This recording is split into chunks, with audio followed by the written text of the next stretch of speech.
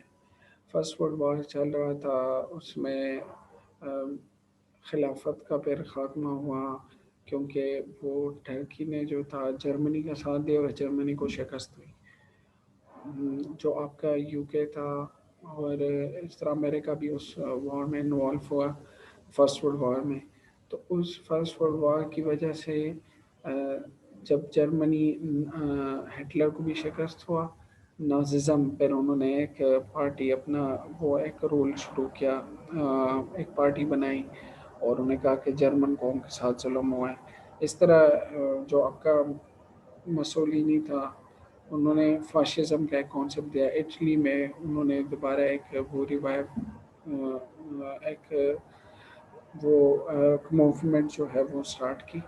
اس کے ساتھ ساتھ مسلمز جو ہیں ان کی 1919 میں تحریک خلافت انہوں نے شروع کیا. ان کو پتہ تھا کہ 1918 میں ان کو پتہ لگا کہ دیکھیں یہ خلافت بھی ختم ہو رہا ہے کیونکہ ٹرکی کو بھی ساتھ جو ہے وہ شکست ہوا. ٹھیک ہے. تو 1923 میں تو پھر خلافت بھی ختم ہوا، اور کیا ہوا کہ کمال اتاترک جو ہے انہوں نے ایک سیکولر کنٹری جو ہے وہ بنایا ٹرکی کو. تو مسلمانوں کو یہ اندازہ ہو گیا کہ اس ٹائم یہ جو فرسٹ ورلڈ وار کا جو ایرا تھا، یہ ٹائم تھا، اس میں تو انگریز بزی تھے اس میں یو کے فرسٹ ورلڈ وار میں. لیکن پھر اس کے بعد جو ہے 1928 میں ایک ہندو نے ایک نہرو رپورٹ سامنے لے آئی. ایکسکیوز می، آپ اپنے جو وہ ہے اس کو میوٹ رکھے. ٹھیک ہے جی.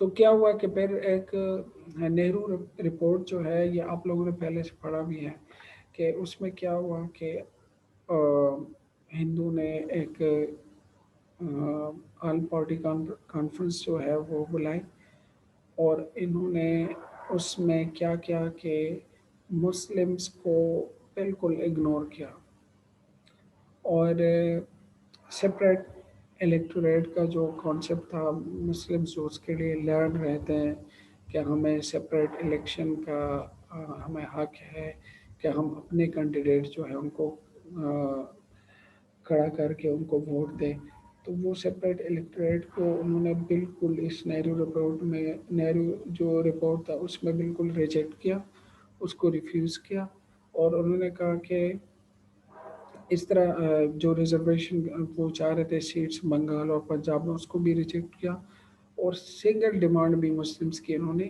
نہیں مانی، ٹھیک ہے۔ تو یہ جو نہرو رپورٹ تھا، یہ دراصل ہندو کا ایک چھال تھا مسلمانوں کو اور بھی جو ہے سپریس کرنے کا۔ 1928 میں ہم 1928 تک پہنچ گئے ابھی، ٹھیک ہے۔ تو اس میں پھر جب یہ ہوا تو مسلمانوں کو اور بھی اندازہ ہو گیا کہ دیکھیں اب جو ہے نا وقت آ گیا ہے کہ ہم خود جو ہے اپنے آپ کو ایک سپریٹ ہم ایک اپنی اسٹرگل شروع کریں۔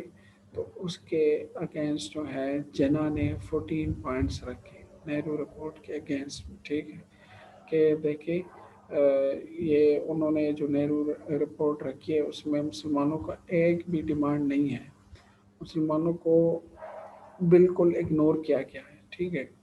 تو پھر جناح نے جو ہے یہ ایک the result of Nehru report mister Jinnah 1929 annual session of All India Muslim League انہوں نے وہ رکھا، اور اس میں انہوں نے فیمس اپنے 14 جو پوائنٹس تھے اس کو ڈکلیئر کیا، ٹھیک ہے۔ اور اس میں میجر پوائنٹس یہی تھے کہ انہوں نے کہا کہ فیڈرل سسٹم ہونا چاہیے، پروونشل اٹانومی دی جائے اپنے ہر ایک پروونس کو، اور ریپریزنٹیشن آف مائنارٹیز، اس طرح نمبر آف مسلم ریپریزنٹیٹیوز جو ہے اس پہ بات کی، سپریٹ الیکٹوریٹ جو سب سے امپورٹنٹ پوائنٹ تھا، Muslim majority provinces, religious liberty, 3/4 representation, separation of Sindh, اور ریفارمز ان دا NWFP اس ٹائم تھا بلوچستان، اور گورنمنٹ سروسز، اس طرح protection of Muslim culture and language, 1/3 Muslim ministries, اور کانسٹیٹیوشن۔ یہ اس کو انشاءاللہ آگے ہم پھر ڈیٹیل میں پڑھیں گے نیکسٹ کلاس میں، اور اس کے بعد ہم 1935 ایکٹ میں، گورنمنٹ آف انڈیا ایکٹ پہ جائیں گے کہ کانسٹیٹیوشنل ڈیولپمنٹ آف پاکستان میں گورنمنٹ آف انڈیا ایکٹ کا بہت ہی امپورٹنٹ رول ہے، کیونکہ جو ہم نے جب پاکستان آزاد ہوا نا تو ہمارے پاس تو کانسٹیٹیوشن نہیں تھا، تو ہم نے سب سے پہلے اس کو اپلائی کیا تھا، یعنی ایک عبوری کانسٹیٹیوشن جسے آپ کہتے ہیں کہ ایمرجنسی میں ہم نے اس سے ہی ہیلپ لیا تھا۔